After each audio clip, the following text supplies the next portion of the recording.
Who are the Seattle Kraken restricted and unrestricted free agents, and would I sign them if I were Mr. Moneybags, aka Ron Francis? That's coming up on today's episode of Locked On Kraken. You are Locked On Kraken, your daily podcast on the Seattle Kraken, part of the Locked On Podcast Network, your team every day. We are the Seattle Kraken.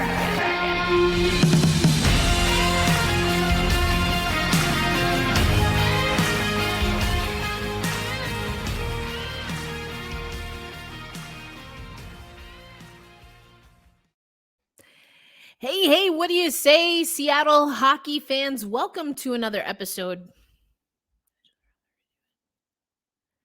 Hey, what do you say, Seattle hockey fans? Welcome to another episode of Locked On Kraken, part of the Locked On Podcast Network, where we bring you your favorite team, the Seattle Kraken, every single day. My name is Erica L. Ayala. I'm your host of Locked On Kraken, have been the host since the beginning, covering that expansion draft for the podcast. And I feel like we've come a really long way, including our playoff run last year, but still a road ahead, and really got to think about this season ahead. But we're going to talk about UFAs, unrestricted free agents, RFAs, restricted free agents, and my personal thoughts on them. Now, these are mostly going to be thoughts on vibes. We will talk a little bit more about specific data points later on, but I'm going to give you vibes. This is going to be vibes all the way. And we'll close out the show with a Kansas City Mavericks check-in. Now, Mavericks Monday was yesterday, but we had a Monday matinee. And apologies to those of you who watch on YouTube, because that video was already going to be up late, but I actually scheduled it for the wrong time. So that went up earlier today. But before we get into too much of the business of the Seattle Kraken, I want to let you know that today's episode of Locked On Kraken is brought to you by our friends at FanDuel. Make every moment more. Right now, new customers get $150 in bonus bets with any winning $5 bet. That's $150 if your bet wins. Visit FanDuel.com/locked on to get started. And we're going to get started with our episode. I want to remind you, there are two important things, I think, that Dave Hakstol said at the last Seattle Kraken practice. The team not set to hit the ice today. And I want to remind you what he said. Here's Dave Hakstol from the Saturday practice that Andrei Burakovsky, quote, had no chance of getting Dave to cancel. You gotta plug the dam pretty quickly if there's a leak. If you lose one or two, we know a little bit of what our short-term plan is here over the next couple of weeks in terms of practice and rest days. Now we have to go and execute that. There's a few veteran players that are really key to your team on expiring contracts, right? You got Schultz, you got Wenberg. Does that change? Do you notice any kind of change in players over the years as they're coming up on a trade deadline? They could be a guy that gets moved. How do you even manage that with those players? Well, it's we all have a good level of trust in one another, and there's the reality of the business side of the game is always there. It becomes more of a spotlight as you come towards the trade deadline because obviously the questions start to be asked about it, and it comes a little bit more to the forefront. But at the end of the day, our trust level is very good. Everybody that's in that scenario is a really good veteran player, and they're all very intelligent, good teammates. So we're gonna make sure that we keep doing the job in the dressing room and on the ice together. And the business side and the business area will take care of itself. So the business side will take care of itself. But Dave Hakstol alluding to and admitting that there are some veterans that are in a scenario where their number might be called and their contract and their rights might be moved at this trade deadline. And if not at the trade deadline, maybe in the off season. And so that leads me to the question, who should we keep? Who should we let walk out of the door? And it's not an easy question. And for this first round, because we're going to do this a few times, but for this first round, I just want to go on vibes. You know, what my preference and my opinion would be, then we can break some things down. But if you heard in the clip, that was Darren Brown asking the question, and the first name on the list is Jordan Eberle. So if we look at cap friendly, we can see Jordan Eberle, UFA next year, and he's 6.6% of the salary cap right now, and a UFA. I'm keeping Eberle. That's my gut. I think, again, I want to break down some of the more thought process, but if we're going off of vibes, not thinking, I mean, we can have a conversation about what Vince Dunn's extension looked like, what Jared McCann's extension looked like, and then what is the value of Eberle, perhaps comparative to those contracts, but then also given his age, given his productivity, all of that stuff. But my vibes only answer is keep Eberle. That's my vibes only answer. My vibes only answer for Wenberg is meh.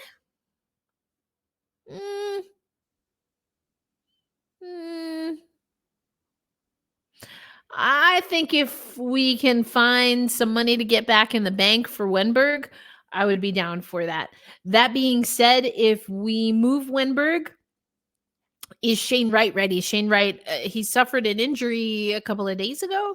So is Shane Wright ready, or would we be looking to replace Wenberg with another veteran? I know I said I'm going to go vibes only, but that one I extended a little bit too much. Tomas Tatar. So got him in a trade. You can see here, he will be a UFA. I say keep Tomas. Those are my vibes. Again, I could go into more detail, and I will go into more detail, but I say yes to Tomas Tatar. Belmar, and this is why I wrote this down before recording, because I knew I would try to talk myself out of it. I put an X as in a no to Belmar. So that was my initial reaction. So I guess I'll stick with it for now, because I'm starting to think of all the other things, and maybe I'll say something different down the line. Going to, we're already at the defenders. So let's start with Justin Schultz.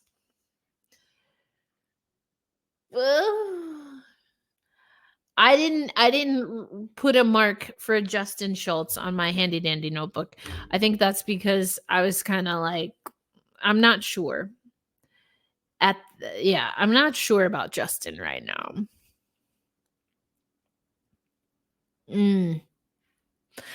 Leaning towards yes at this part in the season, but I'm not sure. And then there's Chris Drieger. My gut, for a lot of different reasons, is saying no, we are not going to retain Chris Drieger. So those are the UFAs, unrestricted free agents. I'm going to do the same process.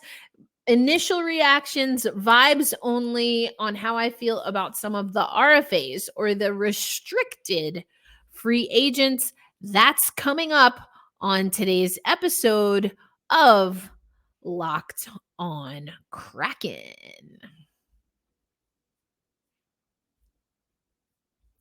Today's episode of Locked On Kraken brought to you by our friends at FanDuel, as I mentioned at the top of the show.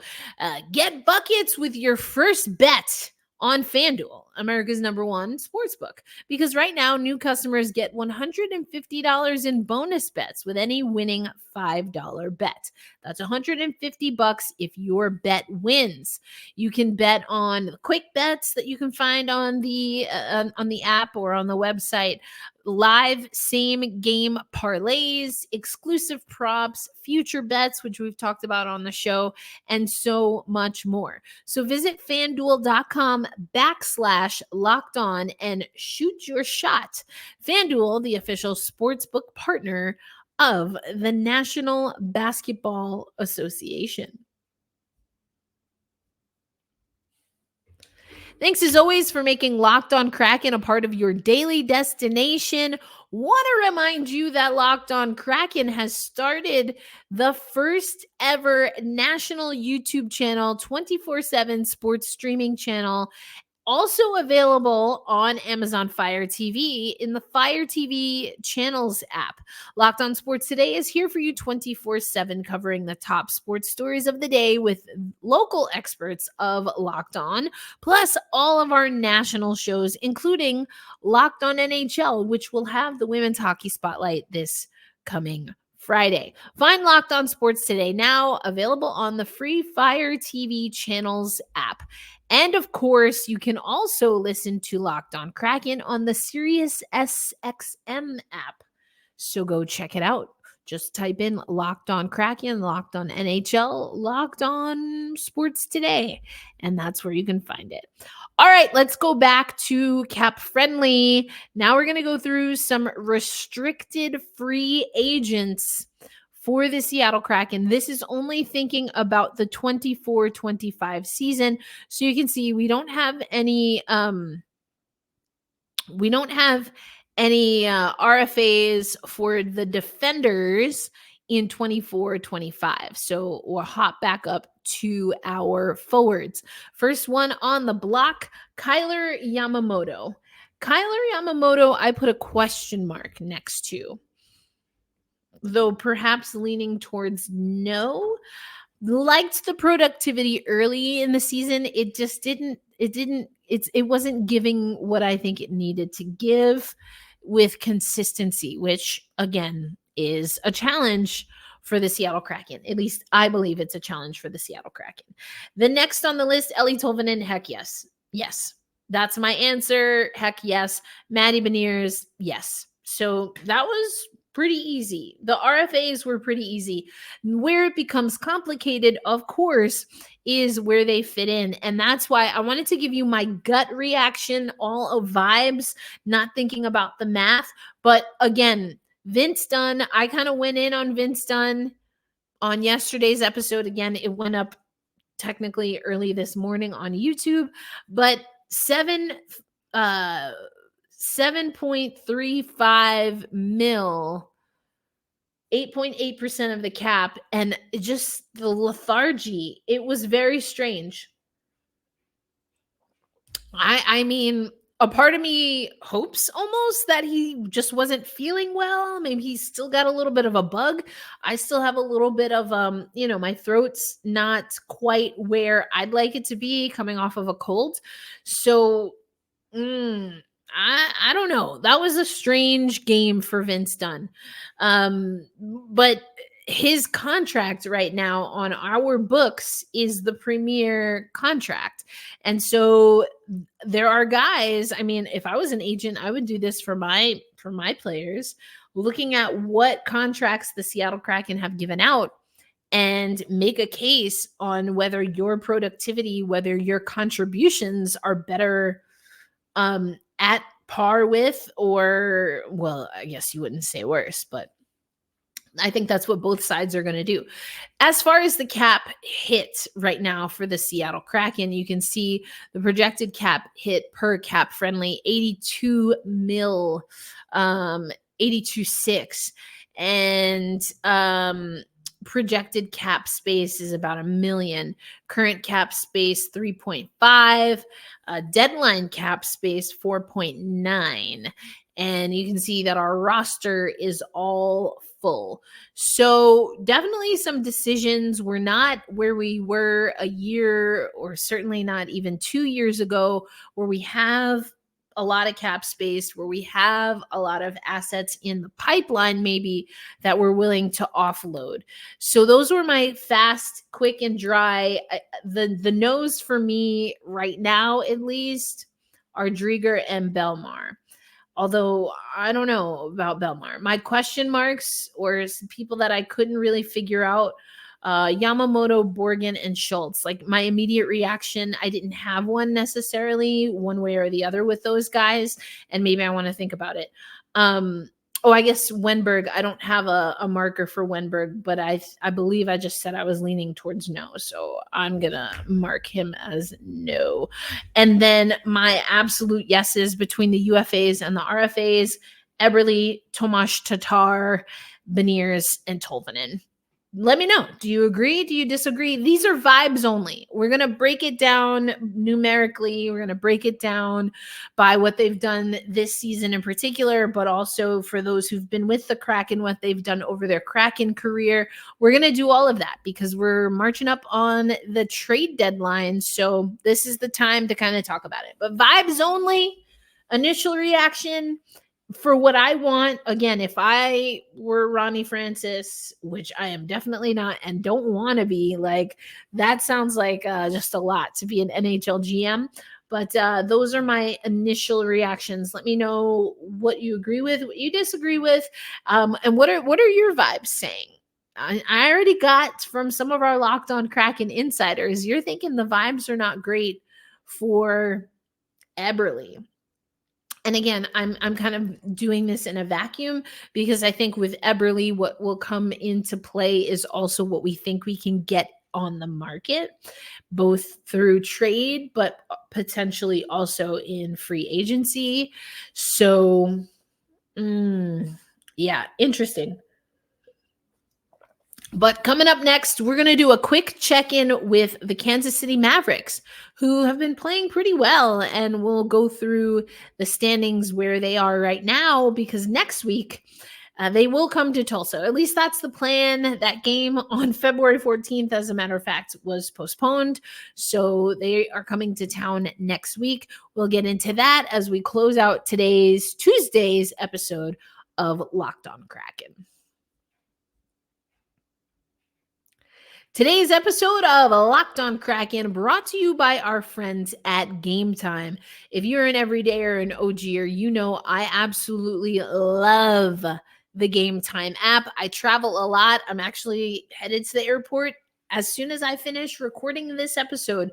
And so the opportunity to find killer last minute deals, all in one prices, to check out the view from my seat when I'm going to a venue, whether I'm familiar with it, like T-Mobile Park, or whether it's a new place. Like I did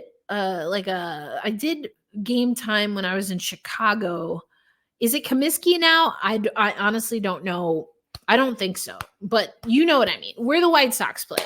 So whether I'm familiar with the venue or not, Game Time is definitely the place to go. And also because the best price is guaranteed. Game Time takes the guesswork out of buying tickets. The all-in price shows your total upfront, so you know you're getting a great deal before you check out. You can buy your tickets in seconds. Again, I have used Game Time a few times, and super simple, super easy. And the Game Time guarantee means you'll always get the best price. If you find tickets in the same section and row for less, Game Time will credit you 110% of the difference. So take the guesswork out of buying tickets with Game Time. Download the Game Time app, create an account, and use promo code LOCKEDON for $20 off your first purchase. Terms do apply. Again, create that Game Time account by downloading the app and use promo code LOCKEDON for $20 off your first purchase. Download Game Time today. Last minute tickets, lowest price guaranteed. All right, Kraken fans, I gave you my vibes only thoughts on Seattle Kraken UFAs and RFAs. That's for the next season, 2024-25. We can look down the pike and see some other players, and those things also factor into a trade deadline. Those things also factor into off-season moves. For sure they do, but I just wanted to focus on the RFAs and the UFAs for next season. And now I want to take you over to our Kansas City Mavericks Monday on a Tuesday. And the Kansas City Mavericks have really put together a nice season here. If you are an everydayer, you know that the last time they rolled into Tulsa that I spoke to general manager and head coach Tad O'Had, they've had some interesting games against the I almost said Edmonton Oilers. That's not correct. The Tulsa Oilers. And it's been a little bit of a bugaboo at times. And that's because of things that honestly we talk about when it comes to the Seattle Kraken and the consistency.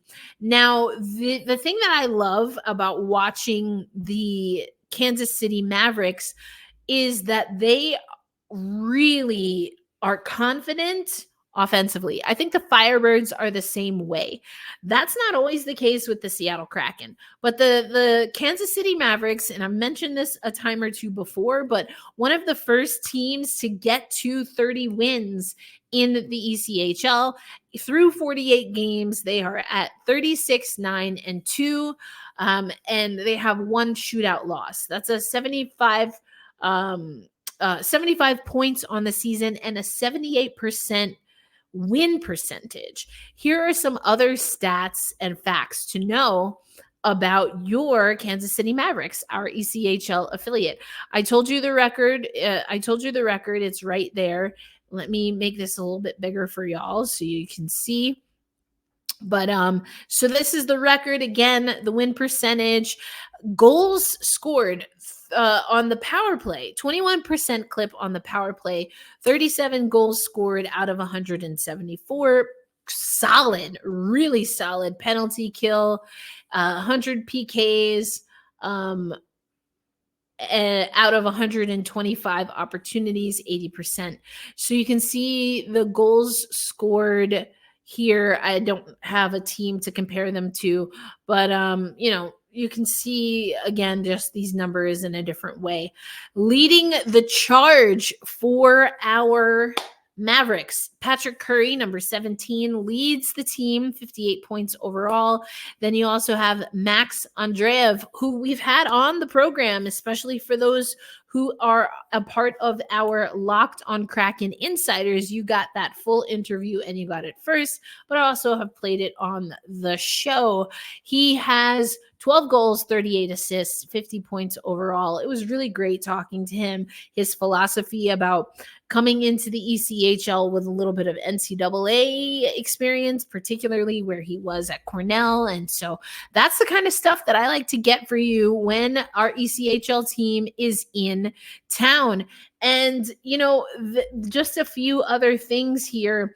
The Kansas City Mavericks, they really haven't lost many games in their last handful of games. They lost a game the other day, which was, if I'm not mistaken, only their second loss in the month of February. And really, I think they have less than 5 losses in all of 2024 right now. So, not too shabby. A team that we're really seeing come together. They have 9 losses overall, and some of those did come at the hand of Tulsa. So we'll see how they fare. The Kansas City Mavericks, upcoming schedule for them is they are actually at home. So they have a nice little home stand.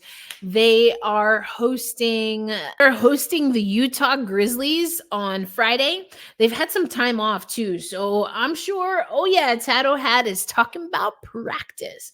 He also really loves their power play and how they perform at the faceoff dot, which I would love to see the Kraken have that confidence, but they've had some time for practice. They're taking on the Utah Grizzlies Friday, Saturday, and Sunday. So a 3-game swing, and then they'll have time off before they come to Tulsa next week, Wednesday, February 28th, as they take on, well, the Tulsa Oilers.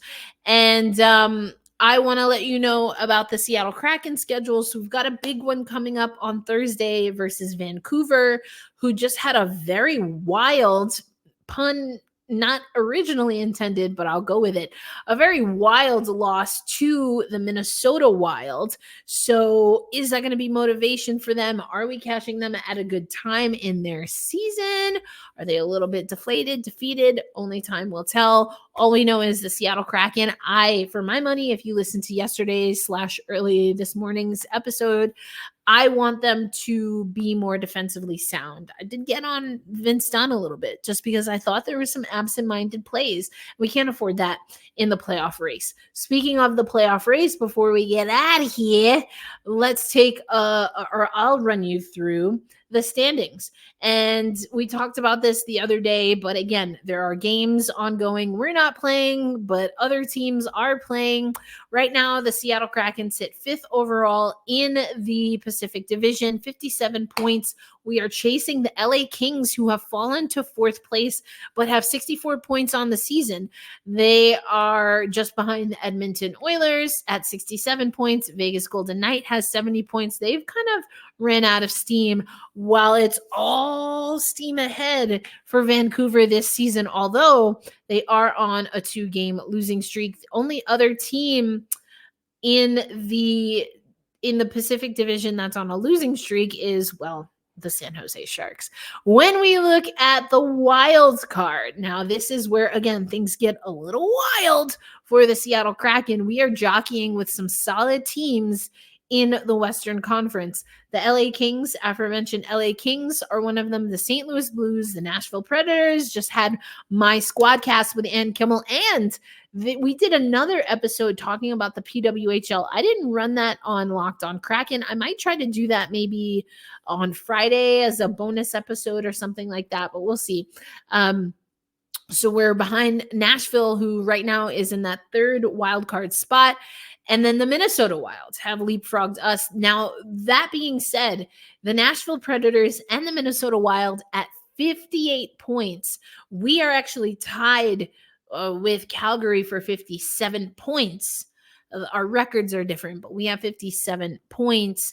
And then St. Louis at 60 points. And I already mentioned earlier that the LA Kings at 64 points. They also have the best goal differential at +20, the LA Kings, they do. So we're going to talk about this tomorrow and certainly on the game day Thursday, but the Seattle Kraken set to hit the ice again. So we did have Jared McCann had a gnarly hit. We've had some players in and out of the lineup. And remember, I said there were 2 things that I wanted you to focus on. The one was the veterans and the UFAs, RFAs. The other was that Dave said something that I've wanted to see the Seattle Kraken implement for a while, but effectively that there's a short leash, that if they're not getting the consistency and the performance that they need, that they want, that they're going to have to make changes. And he mentioned in 1 or 2 games, 1 or 2 losses. Now, an overtime loss, does that give you a little bit more grace? Maybe yes, maybe no. In some scenarios, I don't think it matters, but it'll be interesting to see how quick the Seattle Kraken are willing to try and correct the ship. We really didn't have the luxury, perhaps some might argue, to do that earlier in the season with all of the injuries, but everyone is healthy, at least as far as we know. So I'm very curious to see if the Seattle Kraken do shake up the lineups a little bit more than what we've seen up to this point this season. Be kind to yourselves. Be kind to one another. We hold fast. We stay true. And until the next episode of Locked On Kraken, we stay loud and proud. Let's go Kraken. Erica L. Ayala signing out. Peace.